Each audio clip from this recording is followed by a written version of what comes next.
The year my nephew Liam moved to the city to continue his college education, I was excited to welcome him into my home.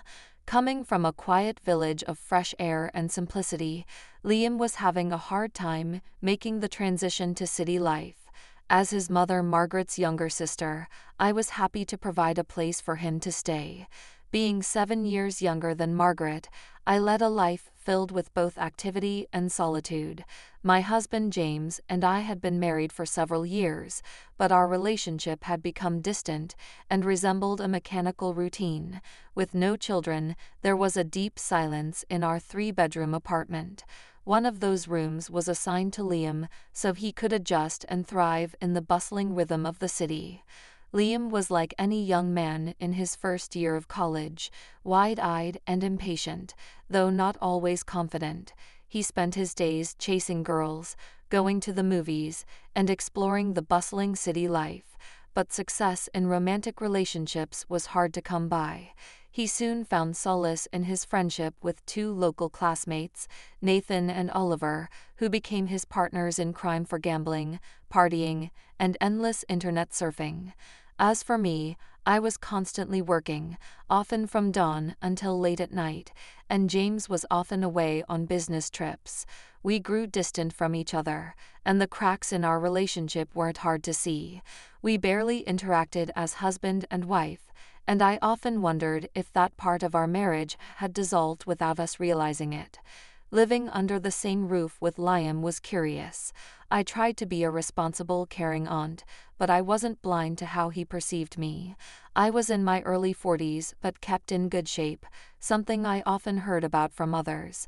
My dark hair framed a face that still had a youthful glow to it, and my figure, as Liam had once awkwardly admitted, was like a model. Of course, I never wanted to make him uncomfortable, and I behaved with restraint, but there were times when I caught his gaze and wasn't sure if it was admiration, curiosity, or something deeper. That summer, after Liam had successfully passed his exams, he decided to celebrate at home. Since James was away on a business trip and I was working late, Liam invited Nathan and Oliver. By the time I returned, the house was filled with the joyful buzz of young people celebrating their small victories. I was in high spirits myself after a successful day at work, so when I entered the house, I hugged Liam with congratulations and joined the company. I was dressed casually that day, in a simple knee-length black dress, but I noticed his friends pause and exchange glances as I poured myself a glass of wine. We spent the evening chatting, mostly about their studies, but I guided the conversation to keep it light and casual. Eventually Nathan and Oliver said goodbye, leaving Liam and me alone at the table. The wine loosened our tongues, and the room was filled with light laughter. What happened next still surprises me when I think back on it.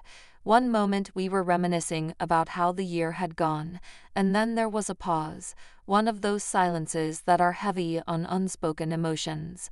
I leaned closer, or maybe he did, it's hard to remember, but our lips met, tentatively at first, then harder and harder. I recoiled, shocked at myself, but the warmth in Liam's gaze silenced me. He took my hand, and without a word, we were in my room. That night, our connection crossed a line I didn't even realize was there.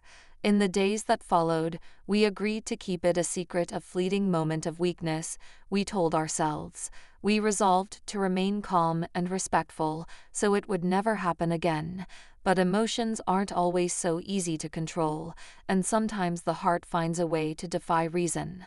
That summer was one of discovery, love of neighbor, and hard choices, a story I carry with me to this day, locked deep in my heart.